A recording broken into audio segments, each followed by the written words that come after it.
আরবি ভাষায় শিখুন চ্যানেলটি সাবস্ক্রাইব করুন। যারা আরব দেশে আছেন ভিডিওটি তাদের জন্য। আতিনি এর অর্থ আমাকে দিন। আতিনি এর অর্থ আমাকে দিন। আমরা বলি আমাকে দিন, আরবিতে বলতে হবে আতিনি। আমরা বলি আমাকে দিন, আরবিতে বলতে হবে আতিনি। হাগ্গাকুম এর অর্থ তোমাদের। হাগ্গাকুম এর অর্থ তোমাদের। আমরা বলি তোমাদের, আরবিতে বলতে হবে হাগ্গাকুম। আমরা বলি তোমাদের, আরবিতে বলতে হবে হাগ্গাকুম। ইন্দাক এর অর্থ তোমার কাছে। ইন্দাক এর অর্থ তোমার কাছে। আমরা বলি তোমার কাছে, আরবিতে বলতে হবে ইন্দাক। আমরা বলি তোমার কাছে, আরবিতে বলতে হবে ইন্দাক।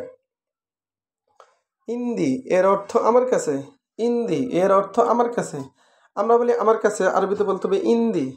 আমরা বলি আমার কাছে, আরবিতে বলতে হবে ইন্দি। হাগ্গাক এর অর্থ তোমার। হাগ্গাক এর অর্থ তোমার। আমরা বলি তোমার, আরবিতে বলতে হবে হাগ্গাক। আমরা বলি তোমার, আরবিতে বলতে হবে হাগ্গাক। হাগ্গি এর অর্থ আমার। হাগ্গি এর অর্থ আমার। আমরা বলি আমার, আরবিতে বলতে হবে হাগ্গি। আমরা বলি আমার, আরবিতে বলতে হবে হাগ্গি। হাগ্গানা এর অর্থ আমাদের। হাগ্গানা এর অর্থ আমাদের। আমরা বলি আমাদের, আরবিতে বলতে হবে হাগ্গানা। আমরা বলি আমাদের, আরবিতে বলতে হবে হাগ্গানা। হাগ্গু এর অর্থ তার। হাগ্গু এর অর্থ তার। আমরা বলি তার, আরবিতে বলতে হবে হাগ্গু। আমরা বলি তার, আরবিতে বলতে হবে হাগ্গু। নাহানু এর অর্থ আমরা। নাহানু এর অর্থ আমরা। আমরা বলি আমরা, আরবিতে বলতে হবে নাহানু। আমরা বলি আমরা, আরবিতে বলতে হবে নাহানু। বাসমা এর অর্থ ফিঙ্গারপ্রিন্ট। বাসমা এর অর্থ আঙ্গুলের ছাপ। আমরা বলি আঙ্গুলের ছাপ, আরবিতে বলতে হবে বাসমা। আবার আমরা বলি ফিঙ্গারপ্রিন্ট, আরবিতে বলতে হবে বাসমা। ইয়াদ্দাক এর অর্থ তোমার হাত। ইয়াদ্দাক এর অর্থ তোমার হাত। আমরা বলি তোমার হাত, আরবিতে বলতে হবে ইয়াদ্দাক। আমরা বলি তোমার হাত, আরবিতে বলতে হবে ইয়াদ্দাক। আবার এক নজরে দেখুন। আতিনি এর অর্থ আমাকে দিন। আতিনি এর অর্থ আমাকে দিন। হাগ্গাকুম এর অর্থ তোমাদের। হাগ্গাকুম এর অর্থ তোমাদের।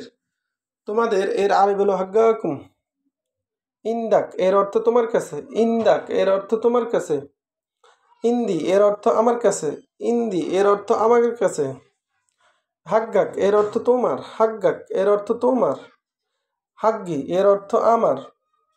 হাগ্গি এর অর্থ আমার। হাগ্গানা এর অর্থ আমাদের। হাগ্গানা এর অর্থ আমাদের। হাগ্গু এর অর্থ তার। হাগ্গু এর অর্থ তার।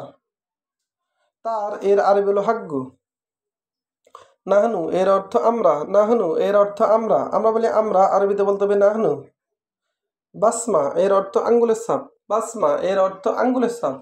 বাসমা এর অর্থ ফিঙ্গারপ্রিন্ট। ফিঙ্গারপ্রিন্ট এর আরবি হলো বাসমা। ইয়াদ্দাক এর অর্থ তোমার হাত। ইয়াদ্দাক এর অর্থ তোমার হাত। আমরা বলি তোমার হাত, আরবিতে বলতে হবে ইয়াদ্দাক। আমরা বলি তোমার হাত, আরবিতে বলতে হবে ইয়াদ্দাক। ভিডিওটি ভালো লাগলে অবশ্যই সাবস্ক্রাইব করুন এবং শেয়ার করুন। ভুল হলে ক্ষমার দৃষ্টি দেখবেন।